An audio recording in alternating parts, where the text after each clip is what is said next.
सतीश महानव महाराज जी, अच्छा आपके सेवा में उपस्थित हूँ। मैं महाराजपुर से विधायक हूँ, अच्छा अच्छा अच्छा अखरी क्षेत्र और SMC। अच्छा अच्छा अच्छा। बहुत आपका आशीर्वाद और आपकी कृपा से वहीं से शुरू हुआ था, बालपन हमारा वहीं से शुरू हुआ था। वहीं से फिर गंगा किनारे से ये हरिद्वार और काशी, यही हमारा क्षेत्र रहा। पूर्ण गंगा के किनारे जीवन बीती। मेरा सौभाग्य है कि अखरी मेरी विधानसभा का आखिरी गांव है। अच्छा बड़े गर्व के साथ कहता हूँ कि महाराज जी का जन्म स्थान है, तो मेरे को उस क्षेत्र की सेवा करने का अवसर प्रभु की कृपा से आपने दिया। बड़ा बहुत दिनों से इच्छा थी आप मुझे। भगवान का नाम भी जप करते हो? महाराज उसके बिना तो एक क्षण भी नहीं। हाँ, और नाम जप करते रहे। उसमें महाराज मेरे को बहुत बहुत दिनों से इच्छा थी कि मैं आपके दर्शन कर सकूँ। धन्यवाद धन्यवाद। स्वस्थ रहिए, खूब नाम जप कीजिए और भगवान के आश्रित से होकर हमारे राष्ट्र की सेवा कीजिए। जो पद मिले उसे लोभ रहित होकर के और भय रहित होकर के समाज सेवा कीजिए। यही भगवान की पूजा है और निरंतर नाम जप। दर्शन करें। राधे राधे। लेफ्टिनेंट कर्नल अमित जी, राधे राधे महाराज जी। महाराज जी, आपके चरणों में कोटि कोटि प्रणाम। महाराज जी, कोई भी निर्णय लेने से पहले भय लगता है कि निर्णय सही होगा या गलत, चाहे अच्छे काम के लिए हो, चाहे किसी भी कैसे भी कार्य के लिए हो। आप भगवान को बीच में डाल लीजिए तो भय खत्म हो जाएगा। कोई भी निर्णय लेने के पहले भगवान का सुमिरन कीजिए। प्रविश नगर की जय सब काजा, हृदय राख कौशलपुर राजा। जो भगवान से चित्त जुड़ा होता है वो सही निर्णय देता है और निर्भय होना होता है। और जो केवल अपने से, तो अपने तो भयभीत हो ही जाएंगे। संसार संशयमय है, हर जगह सफलता मिलना ही तो संभव नहीं है। कदम निकाल करके चल रहे हैं, लौट के घर आ पाएंगे कि नहीं? कब, कहाँ, क्या, किस सेकंड में, किस मिनट में कौन सी घटना घट जाए, बस संसार तो भयावह है। अगर इस भय में भी हम निर्भय रह सकते हैं तो एकमात्र भगवान के आश्रय से। जो भगवान के आश्रित है वो निर्भय रहे। विभीषण जी निर्भय होकर लंका में भजन करते थे।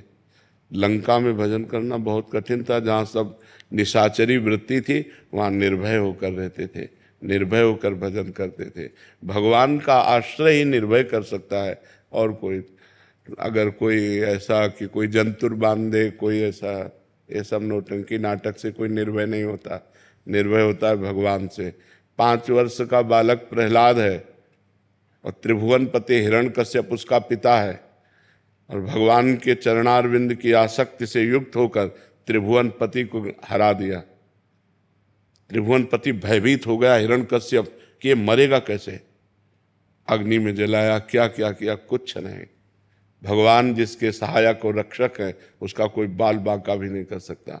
18 क्षोणी सेना थी महाभारत की, तो एक टिटिहरी पक्षी होता, हम कई बार उदाहरण दिया, उसके अंडे रखे थे।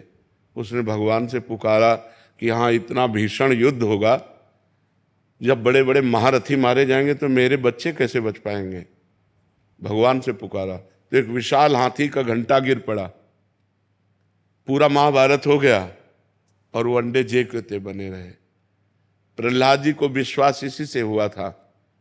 एक कुम्हार के घर की कुम्हारिन, उसकी पत्नी रो रही थी, हाय मेरे से ऐसी गलती क्यों हो गई। तो प्रहलाद जी भ्रमण कर रहे थे अपने मित्रों के साथ। उन्होंने पूछा, माँ तू क्यों रो रही है? तो उनका बेटा, और मैंने मटकी उठाकर आवे में रख दी और उस मटकी में 2 बिलैया के बच्चे थे। अब पता चला जो आवे में आग लग गई। तो मैं भगवान राम से कह रही हूँ कि हे राम राम राम, आप ही बचा सकते हो उन बच्चों को। तो बोले भगवान बचा सकते हैं? बोले बेटा अगर भगवान चाहे तो बचा सकते हैं। आग भगवान की ही शक्ति से तो शक्तिवान है, वो जलाएगी ही नहीं। तो बोले आवा, जब मैं कल आऊँ तब खोलना। तो प्रहलाद जी जब गए तो खोला, सब मटकी पक गई थी और उस मटकी में आँच भी नहीं लगी थी। बिलैया के बच्चे बच गए। पूरी मटकी ताप से परिपक्व हो गई और उसमें आँच भी नहीं लगी। तो हम उस परमात्मा की शरण में हो, तब जो भय रहित कर देता है, तभी निर्भयता आएगी, अन्यथा बहुत भयावह संसार है। किस समय कब कौन सी घटना किसके साथ घट जाए कुछ पता नहीं है। इसलिए उसी परमात्मा, जब घर से निकलो तो उसी भगवान को प्रणाम करके निकलो, उनका चिंतन करके निकलो कि भगवान रक्षा करना, नहीं तो बहुत भयावह संसार है। आप आराम से चले जा रहे, पीछे वाला आया ठोकर मारी, मार के चला गया। इसलिए हर समय भगवान का नाम जप करो और भगवान के आश्रित रहो। जब कोई कार्य करो तो भगवान का सुमिरन करते हुए करो। हाँ, प्रविश नगर की जय सब काजा, हृदय राखी कौशलपुर राजा। परम मंगल होगा, भगवान मंगल भवन है। जो भगवान का चिंतन करता है उसका मंगल नहीं हो सकता। राधे राधे महाराज जी, जैसे आपने बताया कि सुबह उठ के 5 भक्तों के नाम का स्मरण करना चाहिए, ठीक है, तो जो घर से निकलते हैं महाराज जी, क्या तब भी लेना चाहिए, फिर सुबह बोलना काफी है? नहीं, सुबह तो बोल दिया, लेकिन जब घर से निकल रहे हैं, हरिवंश बना न निकासियों पद निवास हरिवंश, हम अपने गेट को तभी पार करेंगे जब पहले हम भगवान का सुमिरन, भक्तों का सुमिरन कर ले। क्योंकि भक्ति भक्त भगवंत गुरु चतुर नाम बपु एक, इनके पद सुमिरन करत नासत विघ्न अनेक। जब हम भक्तों का सुमिरन करते हैं, भगवान का सुमिरन करते हैं, तो हमारा मार्ग निर्विघ्न हो जाता है। हम जिस कार्य के लिए जाते हैं वो विघ्न रहित हो जाता है। इसलिए जब घर से निकलें तो पहले भगवान का सुमिरन करें, भक्तों का सुमिरन करें।